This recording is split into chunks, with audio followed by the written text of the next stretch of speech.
Welcome to the Elusive Truth with Rich and Larry. What a beautiful fall day here in the Pacific Northwest. Larry is out riding his steel horse and enjoying some downtime. So today I have some clips of Joe Biden. All you have to do is just listen. So sit back and relax as we climb down the rabbit hole. All right, let's get started. In this first clip, Joe Biden is asked why he is running for the presidency. I said I was running for three reasons. One, to restore the soul of this country, a sense of decency and honor. But secondly, to rebuild the backbone of the country. Hard-working, middle-class folks who built this country. The president asked me to be in charge of managing that piece, then President Trump. Excuse me, Freudian slip. That was the last president. He caused, anyway, that was President Obama when I was vice president. Well, what did you think of that? That should have been the first clue that something wasn't going to go right with this presidency. Next on the campaign trail, he stops in Pennsylvania and apparently he tells people that he can drive an 18-wheeler. Anyway, and if we I don't used to drive an 18-wheeler, man. Yeah. Oh, I wish That's I awesome. got to. So the really funny part about this is that the blue check mark people who check these things out said that Joe Biden did actually go for a ride in an 18-wheeler in 1972. Oh, my goodness. In this clip, Joe is asked about his response to Bernie Sanders' apology during the campaign trail. As you will hear, Joe gets a little squirrely. Yesterday, you said you accepted Bernie's apology, and now you're attacking him. Why are you doing that? Go. Why wasn't his apology enough, Mr. Vice President? Why attack Sanders? Why? You're getting nervous, man. Just calm down. It's okay. He apologized for saying that I was corrupt. He didn't say anything about whether or not I was telling the truth about Social Security. Thank you guys. So weird. Now that we've heard a few clips of Joe Biden on the campaign trail, let's continue with Joe and his amazing ability to talk numbers. That saves billions of gallons of gasoline. I mean, billions of $2.3 billion worth of, $500 billion in savings and 2-point-something billion metric tons of CO2 going in the air. Well, folks, eliminate one tax loophole out of $1.6 trillion worth, $1.4 trillion worth. Out of $1.4 billion. It's hard to even say it's so much. And by the way, it's cost a lot of money. It cost about $740 billion over 10 years. He is a master at numbers. Here's even more, if you don't think that's enough. For example, there's a situation where there's an estimation of somewhere between $700 billion and $1.3 trillion if we have more IRS agents and we go after those folks who are avoiding taxes at the top end. It's amazing how no one really keeps talking about his bumbling with numbers. But let's get on to something more serious. This was a question asked to Joe about Syria and Russian relations. We could work together with Russia. For example, in Libya, we should be opening up the passes to be able to go through and provide food assistance and vital assistance to a population that's in real trouble. I think I'm going to try very much hard to. It is. And by the way, there's places where. I shouldn't be starting off and negotiating in public here, but let me say it this way. Russia has engaged in activities which we believe are contrary to international norms, but they have also bitten off some real problems they're going to have trouble chewing on. And for example, the rebuilding of Syria, of Libya, they're there. And as long as they're there without the ability to bring about some order in the region, and you can't do that very well without providing for the basic economic needs of people. So I'm hopeful that we can find an accommodation that where we can save the lives of people in, for example, in Libya. I'm not sure, but that totally didn't make any sense to me. I had to play it back twice, and I'm still confused. Let's keep going. Here's another question given to Joe about Vladimir Putin. In a weekend interview, Vladimir Putin laughed at the suggestion that you had called him a killer. Is that still your belief, sir, that he is a killer? And I'll continue the trend if you don't mind of asking a second question. Do you believe if he does agree to cooperate, then what kind of a challenge do you find yourself in? How would you ever trust him? And if Ronald Reagan said trust but verify, what do you say to Vladimir Putin? To answer the first question, I'm laughing too. Well, look, I mean, he has made clear that the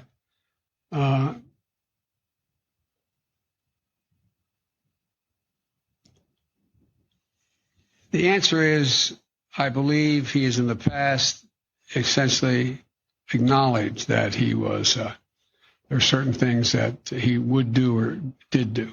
But look, when I was asked that question on air, I answered it honestly. But it's not much of I don't think it matters a whole lot in terms of this next meeting we're about to have. That made no sense whatsoever, and I guess it doesn't matter if Putin's a killer. Now in this next clip, Boris Johnson from the UK is over, and he's in the White House with Joe Biden, and he wants to ask the reporters we can do some questions. As you'll hear, chaos, can't understand anything, and Joe does nothing. It's amazing. Corrupts or unbalances the Belfast Good Friday Accords. That's the Belfast Good Friday Agreement. That's the. I think that's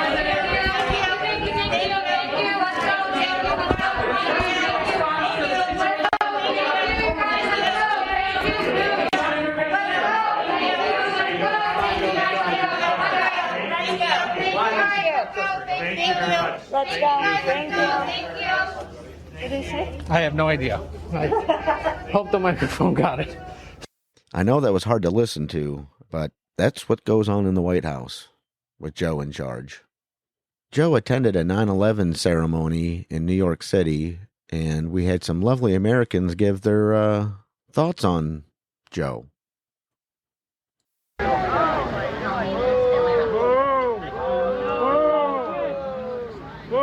You're a mud for what you did to Afghanistan. Terrible, terrible. Don't sniff him. Terrible. Don't sniff him. It's kind of sad that we've had this kind of heckling at a 9/11 ceremony. Joe, he's just, things just aren't going well.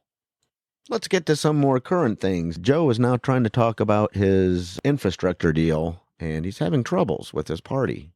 My party's divided, but my party's also rational. If they can't get every single thing they want, but all that they have in the bill that before them is good, are they going to vote no? I don't think so. Shortly after that, Joe came out with his speech on how hard he worked to get this accomplished. Everybody come on up. We had a really good meeting, and to answer your direct question, we have a deal. And I think it's really important. We've all agreed that none of us got what we wanted. I clearly didn't get all I wanted. They gave more than I think maybe they were inclined to give in the first place. But this reminds me of the days we used to get an awful lot done up in the United States Congress. We actually worked with them. We had bipartisan deals. Bipartisan deals means compromise.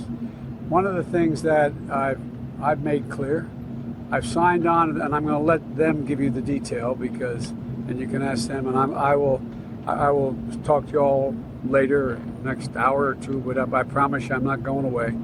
But one of the things that we agreed on infrastructure, we made serious compromises on both ends.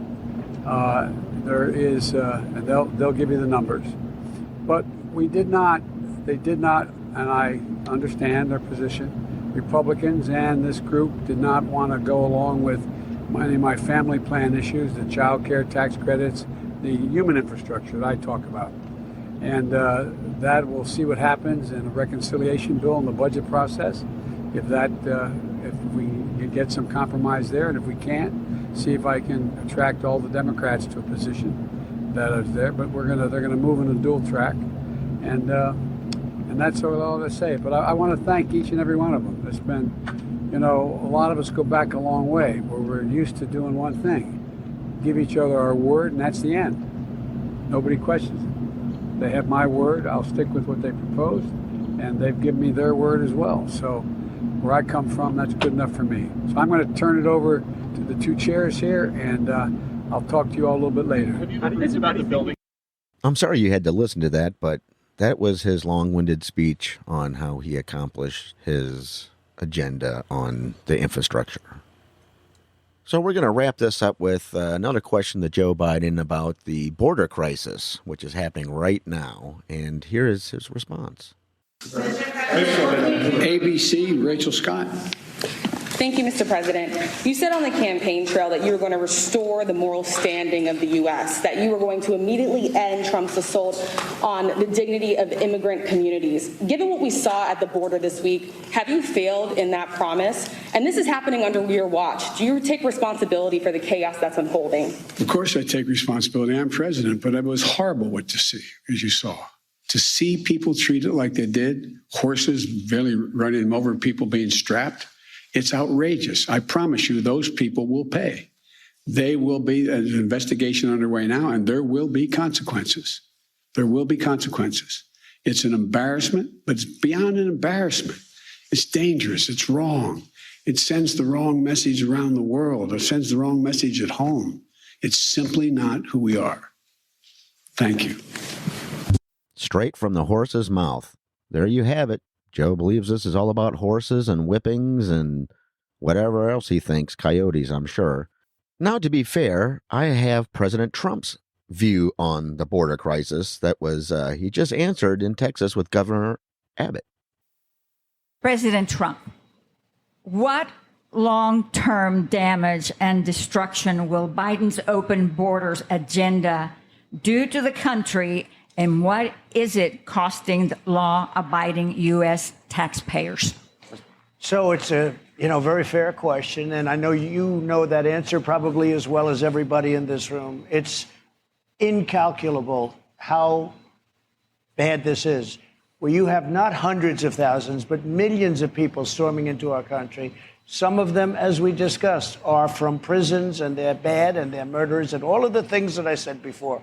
There's no way to judge that kind of damage. And, getting them out is an ordeal.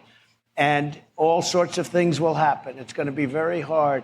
But I will say this, it has to be stopped now. This can't go till 2022. They all say, we're going to win Congress.